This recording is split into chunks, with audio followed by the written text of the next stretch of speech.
ओम शांति। ओम शांति। ओम शांति। आज बाबा कह रहे हैं त्रिमूर्ति बाप के आप सभी भी त्रिमूर्ति हो। मतलब तीनों रूप साथ साथ चल रहा है आपका, ब्रह्मा विष्णु और शंकर तीनों का साथ साथ चलना चाहिए। बाबा भी क्या कर रहा है कि परमात्मा तीनों रूप को पालना के रूप में दिखा रहा है। ब्रह्मा के रूप में स्थापना कर रहा है, विष्णु के रूप में पालना कर रहा है और शंकर के रूप में विनाश कर रहा है। तो इसी तरह हम बच्चों को भी होना चाहिए और ये कल्याणकारी भाव से होना चाहिए। पहला है कि अपने अंदर दैवी गुणों की धारणा, दूसरा है फिर अन्य बच्चों को भी बताना कि आप लोगों को भी कैसे करना है, और तीसरा अपने अवगुणों का विनाश करना। ये त्रिमूर्ति। तो बाबा पूछता है कि बच्चे, मैं तो त्रिमूर्ति बाप हूँ, क्या तुम भी त्रिमूर्ति बने हो? त्रिमूर्ति बनकर तीनों कार्य साथ साथ कर रहे हो कि एक कार्य करना है दूसरा कार्य छोड़ देना? अपने अंदर दैवी गुण धारण करना है तो दूसरों को हम क्या करवाएंगे? बाबा करवाएगा ना। ऐसे सोचना है। बाबा हर बार बोलता है कि बच्चे खुद भी पढ़ो दूसरों को भी पढ़ाओ, खुद भी करो दूसरों को भी कराओ। तो इस समय 2 कर्तव्य करते हो या 3? तीनों कर्तव्य साथ साथ चल रहा ना इस समय। कौन सा कर्तव्य करते हो? वह तीनों ही कर्तव्य साथ साथ करते हो। बड़ा अच्छा सवाल पूछ रहा बाबा।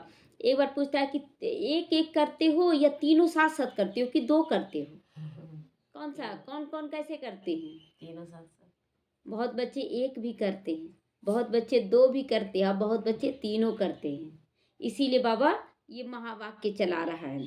त्रिमूर्ति तो बने हो ना, जैसे त्रिमूर्ति बने हो वैसे त्रिकालदर्शी भी बने हो। अब त्रिकालदर्शी पर भी आ गया, तीनों कालों को जाना। हमारा भूतकाल में क्या हुआ था वो तो जान रहे हैं, शूद्रपने में थे। अभी के समय में त्रिकालदर्शी बनना है तो हम लोग शूद्र थे, फिर ब्राह्मण बने, और अभी त्रिकालदर्शी मतलब आगे का सोचते हुए कितना परिवर्तन होता चला जा रहा है। तो हर कर्म, हर संकल्प की जो उत्पत्ति होती है वह त्रिकालदर्शी बनकर फिर संकल्प को कर्म में लाते हो। बाबा कहता है हर कर्म व हर संकल्प की उत्पत्ति होती है ना। अचानक से मन में आया कि ये करना चाहिए, ऐसा करना चाहिए, तो उत्पत्ति हुआ ना, और उसके बाद वो जो संकल्प उठा तो वो बाबा दिया, और उसे साकार रूप में तुरंत ले आना। ये नहीं कि कर लेंगे बाबा हो जाएगा धीरे धीरे, संकल्प तो उठ रहा है करे या ना करे, ये सब नहीं। आया संकल्प करना है, बाबा आप दिए संकल्प, हर संकल्प को बाबा को समर्पण करके करना है। तो सदैव तीनों ही कार्य साथ साथ जरूर चलते हैं, क्योंकि अगर पुराने स्वभाव संस्कार व स्वभाव व व्यर्थ संकल्पों का विनाश ही नहीं करोगे तो नई रचना कैसे होगी? अगर हम खुद के अंदर ही विनाश नहीं करेंगे, पहले त्रिमूर्ति खुद नहीं बनेंगे तो दूसरों को कैसे कराएंगे? और यहाँ तो दूसरों को बार बार बाबा कहता है कि कराओ कराओ, खुद बनो दूसरों को बनाओ। आज बहुत सारे बच्चे क्या है, एक छोटे से गड्ढा को खोल लिए और उसी के पानी में संतुष्ट हो रहे हैं, बस उतना ही पानी में बहुत, और अहंकार, हम पानी निकाल लिए। तो अहंकार एकदम छोटे से कुएं में, तो कोई कुआं बन रहा है। लेकिन सुबह में बाबा मुरली में क्या बोला? बच्चे तुम भी मास्टर सागर हो, नदियां, ये सब सोचकर बच्चे मूंझ जाते हैं। लेकिन ना हमें गड्ढा बनना है ना हमें नदी बनना है, हमें तो मास्टर सागर का उपाधि मिला है। तो मास्टर सागर मतलब अपने अंदर सब कुछ समा लेना, चाहे जैसा भी हो, लेकिन सारी नदियों को मिला लेना सागर का काम है ना। चाहे किधर से भी नदियां आती हैं उसको मिला लेना है। तो अगर नई रचना करते हो तो उनकी पालना ना करोगे तो प्रैक्टिकल कैसे दिखाई देगा? पालना करने के लिए तो बाबा बोलता है ना, जो जिस बच्चे को संदेश दिया जाता है फिर उसको क्या पालना देना है। पालना देना मतलब उसको घड़ी घड़ी समझाना है, कैसे करना है नहीं करना है, कौन सी परिस्थितियां आ रही हैं उससे कैसे निकलना, ये सारा कुछ बताना पड़ता है। ये हुआ पालना। हम एक बार संदेश दे दिए, वो बाबा का काम है। बहुत बाबा के बच्चे एक जगह गए थे, कहीं ट्रेन में ही थे, तो ट्रेन में ही एक बाबा की बच्ची थी, समर्पित थी। वो बोली हमारा काम है संदेश दे देना, बाकी बाबा जाने। और जबकि बाबा बार बार कहता है कि बच्चे स्थापना भी करो, पालना भी करो, और अपने अंदर की बुराइयों का और सामने वाले की बुराइयों को दिखाओ ताकि वो विनाश कर सके। तो ये तीनों कार्य साथ चलना चाहिए, तब तो वो सामने वाला बच्चा। इसीलिए आज बहुत बच्चा मूंझ रहा है कि हम लोग को तो कुछ पता ही नहीं, कि क्या करें। आज 30 साल 40 साल से ज्ञान में है, लेकिन हम लोग बस देखें कि ऐसे दीदी लोग करती है, कर लिए, क्या इसका महत्व नहीं जान रहे हैं। तो अगर उसको पता ही नहीं होगा तो करेंगे कैसे, केवल देखा स्कीम कर ले रहा है।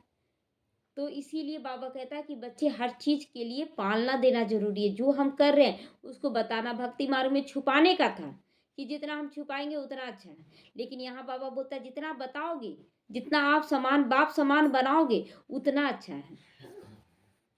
तो बाबा कहता तीनों कर्तव्य साथ साथ हो रहे हैं, ये चेक करो। तीनों ही कर्तव्य साथ साथ होना है, कोई भी कर्तव्य छूटे नहीं, तभी आप ऊंचा ऊंचा पद पा सकेंगे। विनाश करते हो विकर्मों का अथवा व्यर्थ संकल्पों का। हमारे अंदर भी संकल्प होता है, विक्रम होता है, उसको विनाश करना। और सामने वाला कोई ज्यादा बोल रहा, बोलता जा रहा, आप चुपचाप उसको पहले सुने। सुनने में भी नहीं सुनना है। बाबा बोलता ना, सुनते हुए भी मैं नहीं सुनता हूँ, तो देखते हुए भी मैं नहीं देखता हूँ। यानी सुनते हुए नहीं सुनना है, मतलब उसको भी सकाश देना है कि बाबा ये बहुत अच्छा है, ये बहुत अच्छा है, और उसकी बातों को किनारा, लेकिन सोचना है कि हम आखिर इस समय क्या समाधान करना चाहिए। कोई भी समस्या आया है तो उसे समाधान भी करना जरूरी है, तो उस पर चिंतन करें। लेकिन ऐसा क्यों कर रहा है, वो तो जान रहे हैं ना, तमो प्रधानता में है लोग। आज ब्राह्मण भी बहुत है जो तमो प्रधानता में चल रहे हैं। तो हमें क्या करना चाहिए, इस पे ज्यादा ध्यान देना है। जो जो दूसरों पर नजर गड़ाए रहता है वो पीछे रह जाता है, क्योंकि उसके पीछे आना ही आना है, क्योंकि वो दूसरों को देख रहा है। जो केवल बाबा को देखता है, अपने आप को देखता है, वो सदा आगे बढ़ता है। ये सदा याद रखेंगे। तो लोग अगर पीछे पड़े हुए हैं तो ये सोचना वो हमारे पीछे ही आने वाले हैं, तो पीछे नहीं पड़ेंगे तो क्या करेंगे। हमें तो आगे बढ़ना है ना, हमें उसके बारे में सोचना ही नहीं है। हाँ, कुछ विशेष अगर चाहते हैं ऐसा करे वैसा करे तो उसका चिंतन करें। तो यह तो और भी अब तेजी से करना पड़ेगा। अब और तेजी से ये सब करना पड़ेगा, मतलब सबको एक साथ कैसे मिलाया जाए, कैसे उसको पालना दिया जाए, कैसे उसको आगे बढ़ाया जाए, ये भी सोचना पड़ेगा। तो इसको और तेजी से, क्योंकि तमो प्रधानता बढ़ रही है, वो और गिर रहे हैं। वो नहीं समझ रहे कि हम गिर रहे हैं। सिर्फ अपने व्यर्थ संकल्पों और विकर्मों को भस्म नहीं करना है। अपने तक सीमित हो जाते हैं बहुत बच्चे, हम तो कर रहे हैं बहुत, सामने वाला का हो रहा नहीं हो रहा कोई फर्क नहीं। लेकिन जब तक उस सामने वाला अच्छा नहीं बनेगा तो परिवार कैसे बनेगा। और परिवार नहीं बनेगा तो आप हर जन्म में किसके यहाँ जन्म लेंगे, उसी के यहाँ जन्म लेंगे ना जिससे आपका कनेक्शन है। तो इसीलिए सबको बाप समान बनाना। लेकिन तुम तो विश्व कल्याणकारी हो ना, केवल एक अपना या लौकिक परिवार का या अपना जो समाज है या अपना देश है, बस उतना ही तक नहीं। बाबा हमेशा टाइटल देता, बच्चे तुम विश्व कल्याणकारी हो। तो विश्व, पूरे विश्व के बारे में सोचना है, सबको लेके चलना है, चारों तरफ लेके चलना है। किसी एक को भी छोड़ेंगे तो विश्व कल्याणकारी होंगे नहीं होंगे। इसीलिए सारे विश्व के विकर्मों का बोझ हल्का करना किसका जिम्मेवारी है, हम बच्चों का, केवल बाप का नहीं, हम केवल बाप का नहीं, हम बच्चों का जिम्मेवारी। उंगली देना है ना, उंगली देना है। बाबा कहता उंगली देना है सबको। अनेक आत्माओं के व्यर्थ संकल्पों को मिटाना किसका काम है। बहुत सारा संकल्प चलता, कोई बहुत ज्यादा बात कर रहा, तो सुनते हुए भी क्या करना, बाबा ये आपका बच्चा है, ये आपका बच्चा है। तो बाबा कहता है कि अनेक आत्माओं के व्यर्थ संकल्पों को भी मिटाना यह शक्तियों का कर्तव्य है। क्योंकि पांडव उतना ध्यान नहीं देते हैं। पांडव क्यों नहीं ध्यान देते हैं, क्योंकि उनका थोड़ा सा ध्यान है ना ये बिजनेस में, थोड़ा ये सब में। बाबा बोलता है कि उन लोगों का चला ही जाता है। लेकिन माता जो होती है ना वो चारों तरफ ध्यान देती है। अब लौकिकता में भी देख लीजिए, जो माँ होती है वो बच्चों को पालना भी देती है, घर का सारा काम भी कर लेती है, और बाहर का भी काम संभाल लेती है। ये शक्तियों का काम है, इसीलिए नाम पड़ा शिव शक्ति सेना। तो हम बच्चों का भी क्या होना चाहिए, कर्तव्य इसी ढंग से खुद का भी करें, परिवार का भी करें, समाज का भी, राज्य का भी, देश का भी, विश्व का भी, सबका कल्याण करने के निमित्त हम लोगों को बाबा दे रहा टाइटल कि ये किसका कर्तव्य है, शक्तियों का कर्तव्य है। तो हमें शिव शक्ति बनना। तो वर्तमान समय यही विनाश का कर्तव्य और साथ साथ नए शुद्ध संकल्पों की स्थापना का कर्तव्य, दोनों ही फुल फोर्स में चलना चाहिए। दोनों फुल फोर्स में चलना चाहिए कि अपना भी करें और दूसरों का भी कह रहे हैं। जैसे कोई बहुत तेजी से मशीनरी होती है तो एक सेकेंड में उस वस्तु का रंग रूप कर्तव्य सब कुछ बदल जाता है ना। डालें और निकल रहा बाहर, मशीन में देखते होंगे कि बहुत ऐसे सामान डाला जाता है मशीन में और जब निकला तो उसका रंग रूप सब चेंज हो गया।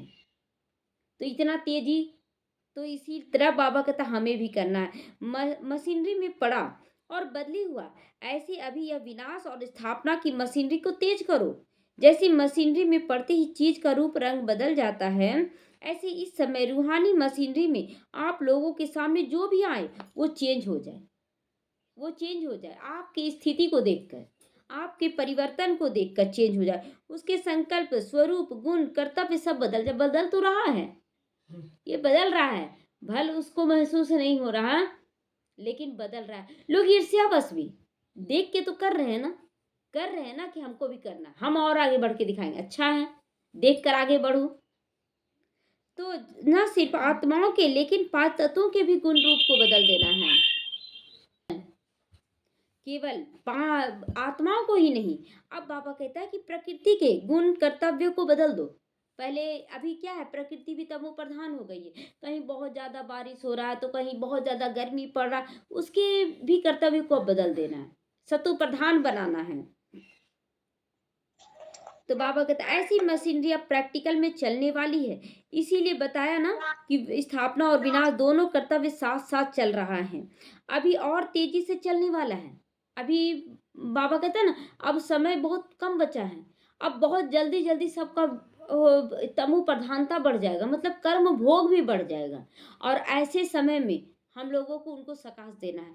आज ही देखिए, आज बार बार एक माता बोल रही है ना, एक बहन बहुत बीमार है, एक माता, उनको जब भी बोलते थे ना तो बड़ा बहुत बुराई करती थी, मेरा बहुत बुराई करती थी, वो ऐसी है वैसी है, पूरा बुराई। तो जो माता फोन की ना वो भी मेरा बुराई करती थी पहले, अब ठीक हो गई है। तो उनको बोले कि वो माता तो जब भी ज्ञान देने जाते थे ना, मेरे लिए तो जी मतलब व्यवहार करती थी। तो बोली कि क्या कीजिएगा, सो हम भी तो आपके बारे में ऐसा ही सोचते थे। वो डायरेक्ट बोल देती है कि हम भी आपके बारे में ऐसा ही हल्ला करते थे लेकिन आज मेरा सब कुछ अच्छा हो रहा है, मेरा सब कुछ अच्छा हो रहा है, सो उनको प्लीज सकाश दे दीजिए। तो बोले नहीं, ऐसा थोड़ी बोल रहे कि नहीं करेंगे, वो बुराई की तो क्या हुआ, वो अनजाने में की, हमें थोड़ी ऐसा। आज बाहर से दिखावा ना लग रहा ना कि बहुत अच्छे हैं, बहुत अच्छे हैं, लेकिन आज जानते सब कोई दुख में है, रो रहा है सब कोई। पूरी इतने अपना पूरा परिवार के बारे में बताने लगी कि ये ऐसे दुख के कारण रो रहा है, वो ऐसे दुख के कारण। बोले हम लोगों को देखें कितना हम लोग खुश हैं। तो बोले कि वही तो चाहते हैं ना कि सब कोई आ जाए, लेकिन आ नहीं पाता है ना, बोलने पर भी नहीं आ रहा। अच्छा देखते हैं, अच्छा सोचते हैं। तो फिर भी वो माता बोली नहीं देंगे नंबर, आप लोग कम से कम कर दीजिए उसको ऐड और बात कर लीजिए। दुख में बहुत है, मतलब जानते हैं क्या है, कुछ धारणाओं के कारण भी कि यहाँ जाने के बाद छूट ही जाएगा।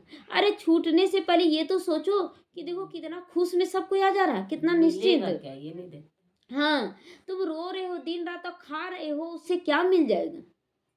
और ऐसे भी धारणा मिला रहा बाबा। अब देखिए कि जब आप कलह कलेश के वातावरण में रहेंगे तो आपको खिलाएगा कुछ भी नहीं खिलाएगा। क्या वो प्यार मोहब्बत रहता है परिवार में, नहीं रहता है। लेकिन फिर भी लोग धारणा से डर जाते हैं। तो देखिए अगर धारणा मजबूत है, आज न कल वो अगर बहन आती है, कोई भी बहन हो आती है, तो पहले अपनी धारणाओं पे जरूर ध्यान देगी कि नहीं हमको तो कर लेना। आज ऐसी बहुत सारी माताएं जो पहले निंदा कर रही थी, अपने मन से बोली हम तो ये छोड़ दिए, हम तो ये छोड़ दिए, क्योंकि वो जान चुकी है कि ये धारणा करना ही है। तो देखिए धारणा करने लगी, तुरंत भर में करने लगी, जैसे जैसे बोलती सब ठीक हो रहा है। आज वो माता बहुत खुश है, बहुत खुश। बोली आज अपना रिजल्ट सुनाई कि आज जो हमको कष्ट दे रही थी आज हमसे माफ़ी मांग रही। हम तो निस्वार्थ भावना से सेवा किए, बहुत क्षमा याचना कर रहे थे, जैसे जैसे बोलते गए वैसे वैसे करते गए। आज वो जो दुख देने के निमित्त थी वही माफ़ी मांगी। तो लेकिन माफ़ी वो नहीं मांगी, आप चुकतू कर लिए। तो वो एक बार माफ़ी मांग के ख़त्म कर रही है।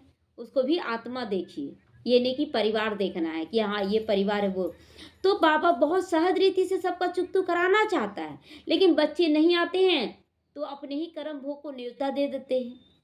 इसलिए हम लोगों को पल पल ऐसी आत्माओं को भी सकाश देना, क्योंकि उनके अंदर शक्ति नहीं है, वो आ नहीं पा रहे हैं, वो अपनी ही छोटी सी गड्ढे में खुश हैं।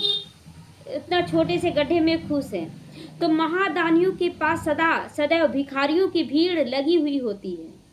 बाबा क्या टाइटल दे रहा है, महादानियों के पास। तो महादानी बनने के लिए हम लोगों को एनी टाइम तैयार रहना होगा। एनी टाइम ऐसे ही आत्मा आएगी, तमो प्रधानता वाली आत्मा आएगी जो आपको कड़वा खट्टा सब कुछ सुनाएगी। लेकिन इसका मतलब ये नहीं कि हम धारणाओं को छुपा लें। छुपाएंगे तो अगला जब आएगा ना तो बोले आपके बारे में तो ऐसा कभी नहीं सुने। क्यों नहीं सुने? हमारे अंदर कमी था कि हम उनको बताना नहीं चाहे। बताते चले जाए, कुछ देर के लिए निंदा, लेकिन हमेशा के लिए अच्छा हो रहा है। अभी हम अपना ही रिजल्ट देखते हैं ना कि कितना लोग मतलब सब कुछ जाना, बोले हम यही कहते थे सबसे, हमको भगवान से प्यार है। आप एक दिन के लिए छठ करते हैं, एक महीने के लिए, प्यार ही है ना आप लोगों का। मिलाकर बोल रहा है, ये भी नहीं कि आप लोग ऐसे करते हैं, हम लोग तो आप एक महीने के लिए करते हैं, हम तो एक साल एक संगम युग के लिए करें, ऐसा नहीं बोल रहा है। आपका भी प्यार है ना।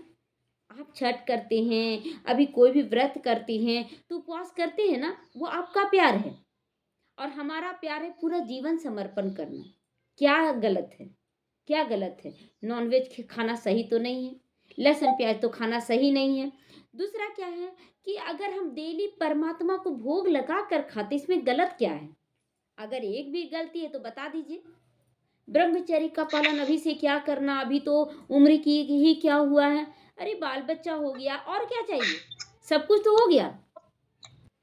तो ये भी धारणा को हम लोग को छिपाना नहीं है, क्योंकि यही धारणा तो आपको, बाबा क्या बोल रहा है, यही धारणा आपको महादानी बना देगा।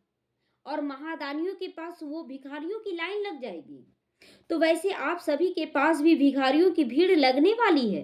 आप अपना स्थिति रहम दिल प्यार का स्वरूप बना लें कि कोई भी आत्मा बेहिचक आपसे सारा बात करे। अब देखिए वो माता तो डायरेक्ट बोली हम भी आपका बुराई करते, तो वो देख रही है ना कि हमारा व्यवहार कैसा, तब तो वो एक्सेप्ट कर रही है। अगर बोले आप भी ऐसे करते थे तो गलत हो जाएगा। अरे वो तो कमजोर थी ना, वो नहीं जान रही थी तो कर रही थी, कोई बात नहीं, वो एक्सेप्ट करी, ये उनकी महानता है। ये बहुत बड़ी महानता है कि वो एक्सेप्ट कर रही हैं। तो इसीलिए बाबा कहता है कि आपके पास भीड़ लग जाएगी। आपका स्वभाव संस्कार इतना रहम दिल होना चाहिए, इतना अच्छा होना चाहिए आपके पास। प्रदर्शनी में जब भीड़ होती है तो फिर आप क्या करते हो, क्यू सिस्टम में शॉर्ट में सिर्फ संदेश देते हो। बहुत ज्यादा भीड़ लग जाएगा तो क्या करेंगे, शॉर्ट में ही ना संदेश देंगे कि भगवान आया हुआ है। उसके लिए आप क्या कर सकते हैं, बस एक शब्द में उससे पूछना क्या कर सकते हैं, तो वो बोले क्या करना होगा, तो बोले कि आप डेली आइए, डेली आइएगा, थोड़ा थोड़ा बताया जाएगा। रचना की नॉलेज नहीं दे सकते हो, सिर्फ रचयिता बाप का परिचय दे दो, बस लास्ट में यही होगा कि भगवान का परिचय देके और उन लोगों को भी शांति का सुख का वरदान देना है।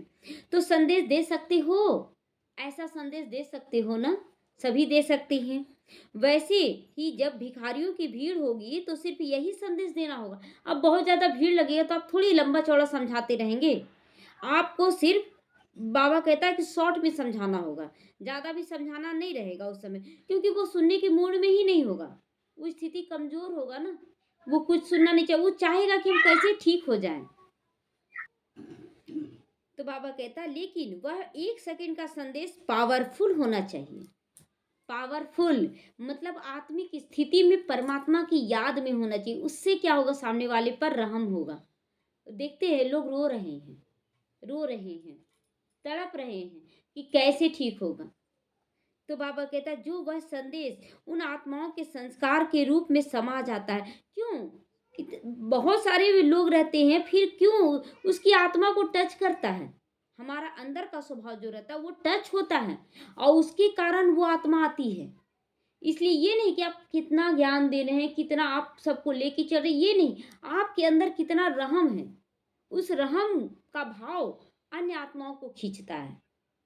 इसीलिए हमें रहम दिल बनना है, सबको गले लगाना है, चाहे वो आत्मा बड़ा हो छोटा हो अमीर हो गरीब हो, सबको गले लगाना है। आज यही चीज ना कर रहे हैं चारों तरफ। जैसे दीदियों को भी बोलने का ये अधिकार नहीं रह रहा है कि आप इधर का बच्चा क्यों ले रहे हैं, उधर का बच्चा क्यों ले रहे हैं। जिस बच्चे को आप छोड़ दे रहे हैं, कोयला समझ रहे हैं, उस बच्चे को उठाकर बाबा की गोद में डाल दे रहे हैं समझाकर। बस यही तो काम कर रहे हैं हम लोग। आपके द्वारा फेंका हुआ हम लोग उठाकर बाबा के ऊपर चढ़ा दे रहे हैं कोई गलत काम। तो इसलिए इसमें उनका अधिकार नहीं बन रहा है बोलने का, इसलिए वो कुछ कर भी नहीं रही हैं, बल्कि और आज नम्र होती जा रही हैं। सारी बहनें नम्र हो रही हैं, क्योंकि हम लोग किसी राजस्व का जिद नहीं है कि राजस्व मतलब राजा बन जाए, ये सब हम लोगों का जिद ही नहीं होना चाहिए। हम लोगों को बस हमारा परिवार है, ये अंदर का भाव जागृत होना चाहिए। हमारा परिवार कष्ट में है, उसको हम छोड़ कैसे दें, ये भावना होनी चाहिए। हमें नहीं छोड़ना है, हमारे परिवार का अगर रहेगा हम छोड़ दें तो नहीं। ये भावना सबको मिलाने का काम करेगा, सबको बदलने का काम करेगा। और जहाँ हमारा एक कदम ऐसा पावरफुल होगा, तो बाबा कल क्या प्रतिज्ञा लिया परसों कि बच्चे एक कदम तुम्हारा तो 1000 कदम मेरा, किसी में ताकत नहीं रहेगा कि तुम्हें रोक दे। ओम शांति।